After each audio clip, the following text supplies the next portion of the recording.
আজকে আমি আপনাদেরকে 3টা ওয়েতে স্ক্রিনশট নেওয়ার ওয়ে দেখাবো, ডেস্কটপ ওয়ে বা ল্যাপটপ ওয়ে। সেটা হচ্ছে, একটা হচ্ছে আমরা নর্মালি যখন একটা ইন্টারফেসে ঢুকি, একটা পেজ মানে পুরো ফুল স্ক্রিনটার একটা অ্যাসেস নেব, তাহলে আমাদেরকে এই অ্যাসেসটা নিতে হলে উইন্ডোজ আলট্রা প্যাট্রিক্সে ক্লিক করতে হবে, তাহলে এটা অ্যাসেস হয়ে যাবে। এই যে তারপরে আরেকটা ওয়ে আছে, সেটা হচ্ছে উইন্ডোজ শিফট এস।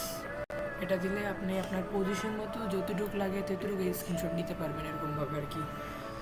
আর 3 নাম্বারটা হচ্ছে, সেটা হচ্ছে উইন্ডোজ জি। যখন আমরা ক্লিক করব তখন এখানে আমরা ভিডিও রেকর্ডের অপশনও দেখতে পারবো, স্ক্রিন রেকর্ড আর কি।